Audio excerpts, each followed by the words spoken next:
Kenapa ada catatan tentang pulau berapi yang bisa bicara? Di jurnal Marco Polo? Itu bukan metafora, itu tertulis jelas, pulau yang mengeluarkan suara dari dalam tanah. Dan Marco Polo bersumpah dia pernah melihatnya.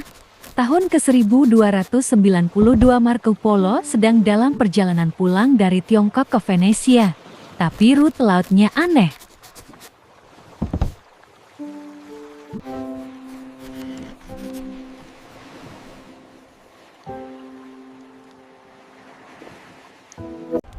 Ia menulis tentang pulau-pulau emas, wanita yang bisa membaca pikiran, dan raja yang meminum darah naga untuk kekuatan.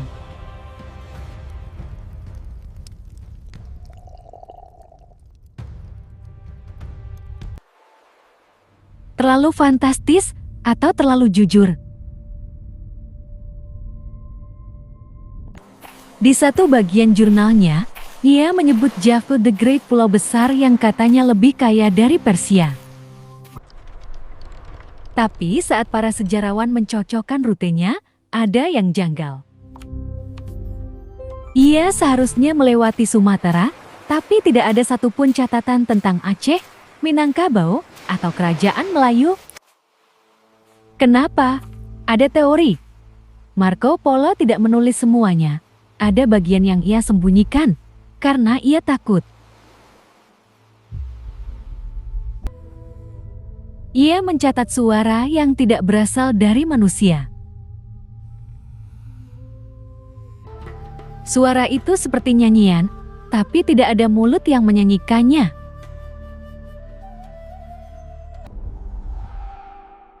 Pulau itu berbicara padanya. Konon, saat kapalnya bersandar di sebuah teluk yang sekarang dikenal sebagai Teluk Cenderawasih, ia melihat ritual. Orang-orang menari di atas bara api. Mereka menyebut nama-nama yang tidak bisa ia pahami. Dan saat malam tiba, tanah bergetar, bukan gempa, tapi suara, seperti bisikan dari dalam bumi. Ia tidak tahu apakah ia masih di dunia manusia.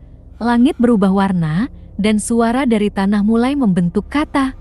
Tanah itu berbicara, bukan dengan suara manusia, tapi dengan rasa. Ia merasa dipanggil, ditarik, dan ditelan. Ia menulis, "The island speaks. I do not know how, but it speaks."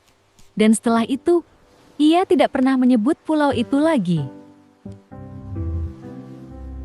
Tahun ke-2023 seorang arkeolog Indonesia menemukan fragmen logam di Papua Barat. Bukan logam lokal, bukan logam Belanda, tapi logam Venesia dengan ukiran singa bersayap, simbol kota asal Marco Polo.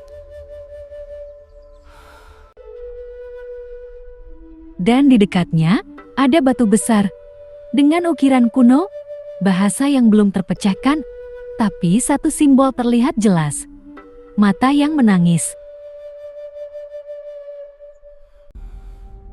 Dan mungkin pulau itu masih bicara, kita saja yang tak lagi mendengar. Apakah Marco Polo benar-benar sampai ke Nusantara, atau apakah ia sampai ke tempat yang bahkan kita belum berani akui?